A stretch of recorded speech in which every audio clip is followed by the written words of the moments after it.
আশায় নিজের ধরে পানি পান করছিলাম, ইতিমধ্যে একটা আপেল ভেসে যায়, আর আপেলটা তুলে আমি খোদার তুলনায় খেয়ে। আমি মনে মনে ভাবলাম, আল্লাহ এ বাগানের মালিক যতক্ষণ আমাকে ক্ষমা না করবে, ও আল্লাহ তুমি তো আমাকে ক্ষমা করবা না, এই জন্য আমি আপনার কাছে ক্ষমা চাই, আপনি আমাকে দয়া করে মেহেরবানি করে ক্ষমা করবে। মালিক মনে মনে বলে, আরে আমার বাগানের পেটি পেটি পেটি আপেল ভেসে যায়, কত মানুষ চুরি করে না, কত কর্মচারী চুরি করে বিক্রি করে দেয়, কোনদিন আমাকে কেউ খবর দেয় না। আর একটা আপেল বেঁচে যাচ্ছিল, আর আপেলটা তুলে তার জন্য আবার ক্ষমা চাই। এই সত্যিকারে আল্লাহ নবী ভণ্ড তাকে পরীক্ষা করা লাগবে। বলে, বাবা রে আমি তোমাকে ক্ষমা করে দেব, আমি তোমাকে মাফ করে দিব, কিন্তু বেটা শোনো আমি একটা শর্ত বলবো, যদি তুমি মেনে না। বলে, মালিক আপনি আমাকে যে শর্ত দেবেন আমি সেই শর্তটুকুর মাথা পেতে দেব। বলে, কেন? দুনিয়াদার দুনিয়া না, এ দুনিয়ার সামান্য জিন্দেগি, কিন্তু আসল জায়গা যেটা খবর বড়টা বড় কঠিন, জাহান্নামের আগুন বড় কঠিন। আপনি বলুন কোনটা বলবেন?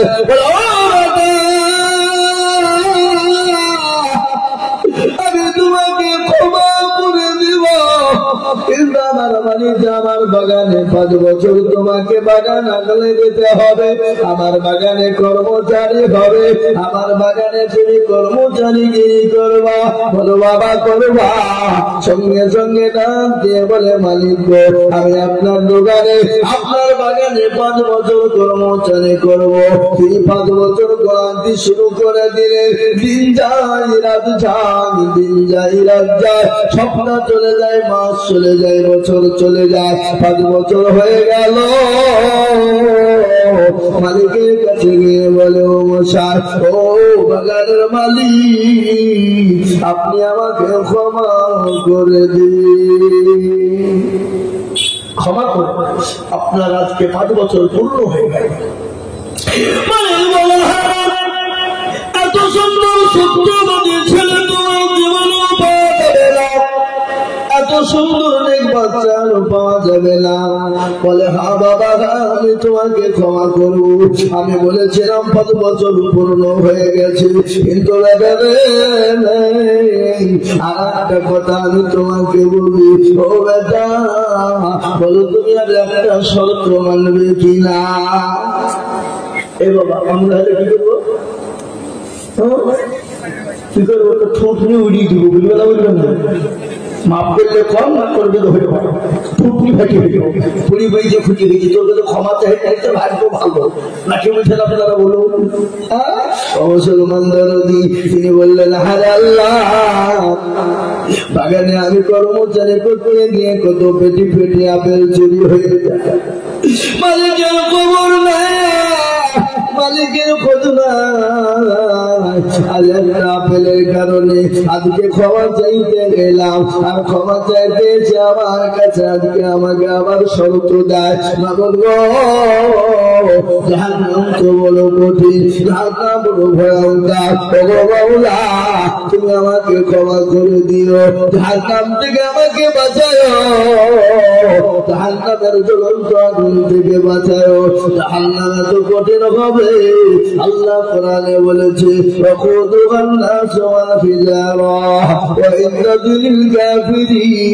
ও মুসলমানেরা, ওই জাহান্নামের আগুনে আপনার কাফেরদেরকে পোড়ানো হবে,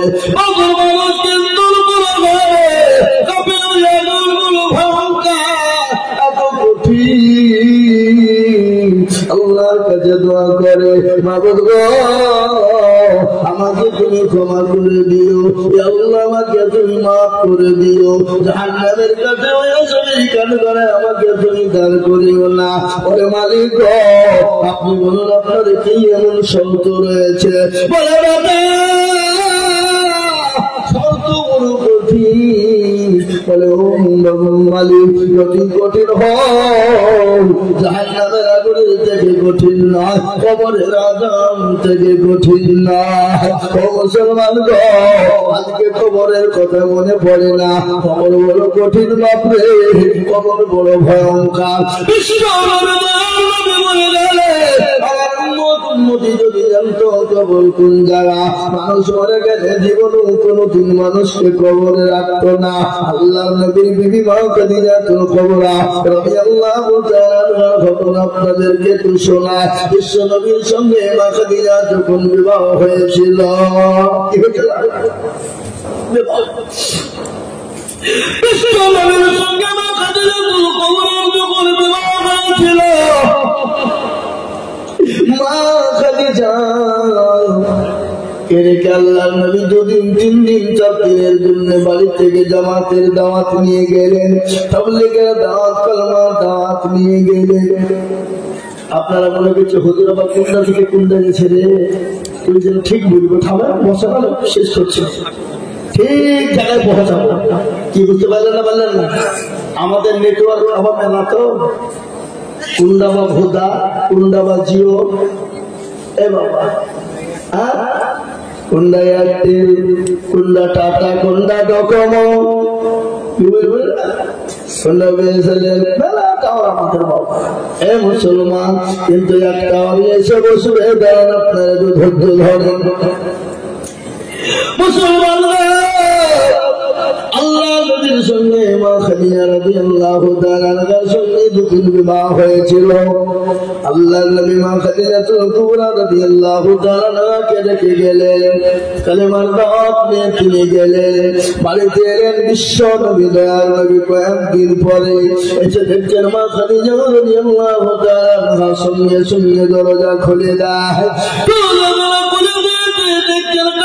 চোখে পানি, বিশ্ব নবী বললেন খাদিজা, আমি তো তোমার উপর খুশি হয়ে গেছি, আমি এত খুশি হয়ে গেছি, আমি সঙ্গে সঙ্গে দরজার কাছে আসা, আর সেকেন্ডেও তুমি দেরি করো না দরজা খোলার জন্য। কিন্তু খাদিজা তুমি কান্না করো কেন, তোমার চোখে পানি কেন খাদিজা? হযরতে মা খাদিজাতুল কুবরার চোখে পানি থামে না। আল্লাহ নবী মা খাদিজার শরীরের দিকে লক্ষ্য করে, যে শাড়ি কেনা ছিল পেটে চূর্ণ বিচূর্ণ হয়ে গেছে, এমন ভাবে ছিঁড়ে গেছে সেলাই করার মতো কোনো জায়গা নাই। হযরতে খাদিজা বললেন, আল্লাহ নবী বললেন, খাদিজা তোমার শাড়ি ছিঁড়ে গেছে বলে তুমি কান্না করো, তোমার শাড়ি ছিঁড়ে গেছে বলে তুমি কান্না করো।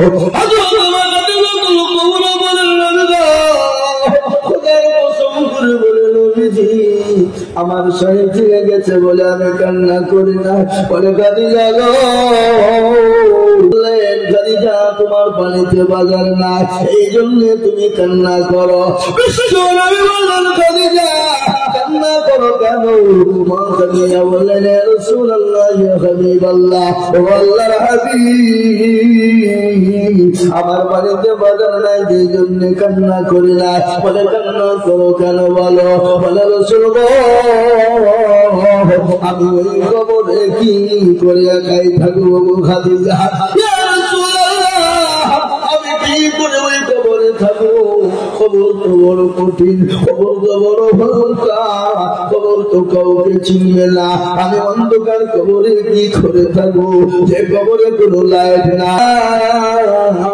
আমি ওই কবরে কি করে থাকবো? আল্লাহ নবী বলেন, খাদিজা রে তুমি চুপ, তুমি চলনা করো না। ও খাদিজা শোনো, তোমাকে ওই কবরে পাহারা দেওয়ার জন্য তোমার সাথে কবরে আমার 2 জন বিবি তোমাকে পাহারা দেবে। কয়জন বিবি?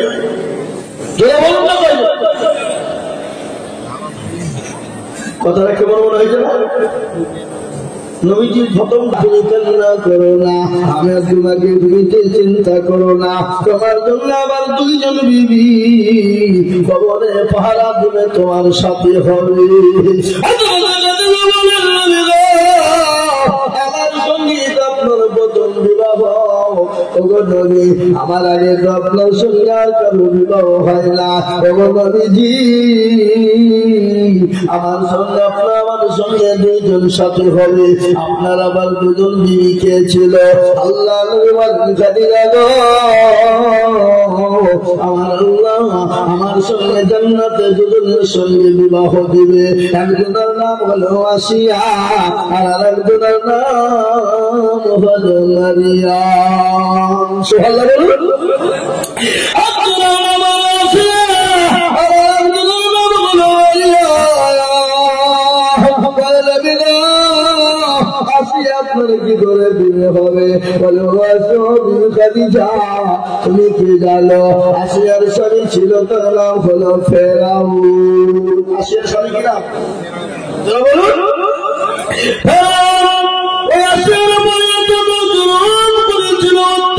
করেছিল আসিয়াকে ফেরাউন বলেছিল আসিয়া গো একটাবার আমাকে খোদা বলে মানো, বলেছিল স্বামী গো আমি তো আপনাকে স্বামী ছাড়া কোন রকম ডাকতে পারি না, আপনি আমার স্বামী আমি আপনার বিবি, ওগো স্বামী আপনি যেটা বলবেন আমি সেটাই মানবো, কিন্তু আমি আপনাকে ছাড়া আর আল্লাহকে আল্লাহ বলে মানতে পারবো না, আমি আল্লাহ ছাড়া কাউকে প্রতিপালক মানতে পারবো না, আমি আল্লাহ ছাড়া কাউকে স্রষ্টা মানতে পারবো না, ওগো স্বামী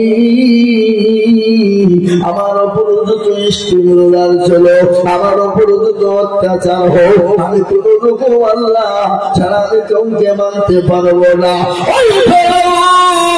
তুমি আসিয়ার উপরে এতটা অত্যাচার শুরু করে দিল, এত জুলুম শুরু করে দিল, মরুভূমির প্রান্তে ও মুসলমান হযরত আসিয়াকে অলঙ্ঘা করে দেওয়া হলো, অলঙ্ঘা করে দেওয়ার পরে ও মুসলমান হযরত আসিয়াকে ফেরাকের উপর শুইয়ে দেওয়া হলো, কাঠের উপর অলঙ্ঘা করে আসিয়াকে যখন শুইয়ে দেওয়া হলো, নারী দেহ নরম দেহ আমার আসিয়া দুনিয়া থেকে যাওয়ার আগে মৃত্যুবরণ করার আগে আমার আসিয়ার জন্য একটা জান্নাতের দরজা খুলে দাও। সুবহানাল্লাহ বলুন। একটা দরজা খুলে দাও আমার আসিয়া দুনিয়া থেকে বিদায় হওয়ার আগে, সেই জন্য জান্নাতের একটা দরজা থেকে ফেলতে পারে। ওগো আমার বিবি খাদিজা হযরত আসিয়ার উপরে এত অত্যাচার এত জুলুম হয়েছিল, এত অত্যাচার তারপর আমার আল্লাহকে আসিয়া ভোলে না, তারপরে আমার আল্লাহ আসিয়া আমার আল্লাহকে আসিয়া ভোলে না, স্বামীর কথা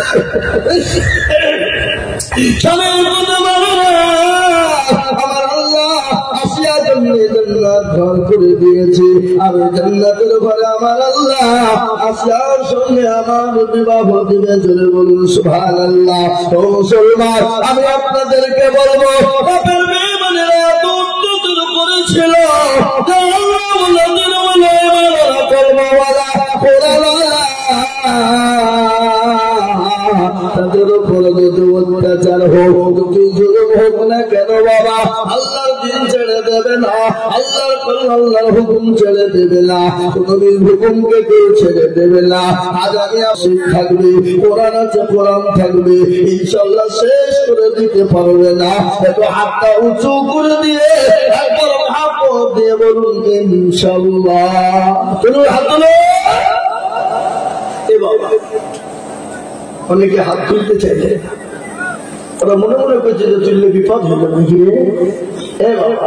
বিপদ নাই, যে তুলল সে জিতে গেল, যে তুলল না সে হেরে গেল। কি বলেন আপনারা? হেরে গেল বলেন না জিতে গেল বলেন? হেরে গেল। আজকে ওরা মনে মনে করছে দেখতে কেউ পাবে না, কিন্তু মুসলমান গো যেটা কেউ দেখে না সেটা দেখে কে? জোরে বলুন। যেটা কেউ জানে না সেটা দেখে কে? যেটা কেউ জানে না সেটা জানে কে? যেটা যা কেউ শুনে না সেটা শুনে কে? কবি বলেন সবাই বলে আমি ভালো, আমি জানি কি আমার মনের গোপন খবর জানে আল্লাহ জি।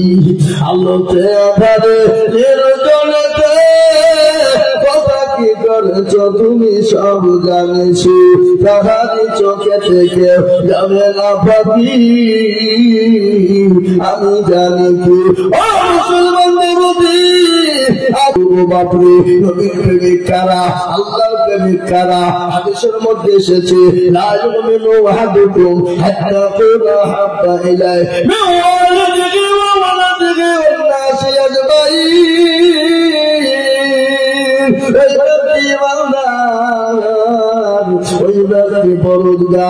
নিজের জীবনের থেকে, নিজের জীবনের থেকে, সন্তানের থেকে, বিবি থেকে, বাচ্চা থেকে, সম্পদের থেকে আল্লাহ রাসূলকে সব থেকে বেশি ভালোবাসে।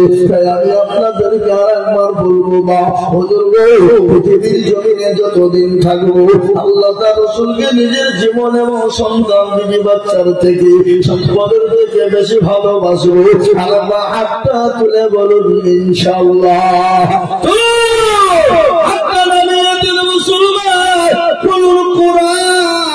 আমি আপনাদেরকে বলবো কোরআনের কথা শোনো। আল্লাহ বললেন আল-ইয়াউমা নাখতিমু আলা আফওয়াহিহিম ওয়া তুকাল্লিমুনা আইদিহিম ওয়া তাশহাদু আরজুলুহুম বিমা কানু ইয়াকসিবুন। কিয়ামতের দিনে রে বাবা জমানে আজকে বলবে কোন কাজ নাই করেছিল, সেদিন বলবে মওলা হাসানপুরের জলসা বগদাদিদু বলেছিল আল্লাহর প্রেমিক কারা, নবীর প্রেমিক কারা, দ্বীনের প্রেমিক কারা, ইসলামের প্রেমিক কারা, দ্বীনকে বাঁচানে ওয়ালা কারা, আল্লাহ দ্বীনকে হেফাজত করনে ওয়ালা কারা? হাতটা তোলো তারা। হাতটা তোলার কারণে জাহান্নাম তো হারাম হয়ে যাবে রে বাবা, জান্নাত তো ওয়াজিব হয়ে যাবে। আমি আপনাদের কাছে বলবো বাবা, নবী বলেছেন মান বানা লিল্লাহি মসজিদান বানাল্লাহু লাহু বাইতান ফিল জান্নাহ। যারা মসজিদ বানিয়ে দেয় আমার আল্লাহ তাদের জন্য জান্নাতে ঘর বানিয়ে দেবে। তাই মুসলমান গো, ও আল্লাহ ওয়ালা দিনওয়ালারা, আমি আপনাদের কাছে একটু হাত পেতে দেব। আমি আব্দুল হক সারা পশ্চিম বাংলা, আসাম, ত্রিপুরা, মেঘালয়, মণিপুর, উড়িষ্যা, বিহার, ঝাড়খণ্ড, পশ্চিম বাংলা, বাংলাদেশ পর্যন্ত মানুষের কাছে মসজিদ মাদ্রাসার জন্য হাত পাতি রে বাবা। লাখ লাখ লাখ লাখ লাখ লাখ লাখ লাখ টাকা করে বলি, আজ আমি আপনাদের কাছে লাখ লাখ টাকা চাইব না। এই মজলিসের মেহমানের পেছনের সামনে আল্লাহর দিনকে বাঁচাবা, আল্লাহর ঘরকে বাঁচাবা, আল্লাহর দিনকে জিন্দা রাখবা, আল্লাহর দিনকে হেফাজত করবা। ও মুসলমান, আপনি আমি চলে যাব, কিন্তু মসজিদ কিয়ামত পর্যন্ত থাকবে। স্বামী আল্লাহ একটু বসে খবরদারের মজলিস থেকে চলে গেলে এবার গুনাহ হবে, চরম গুনাহ হবে। এতক্ষণ গেলেন না, বুঝতে পেরেছে মৌলবি আদায় করবে।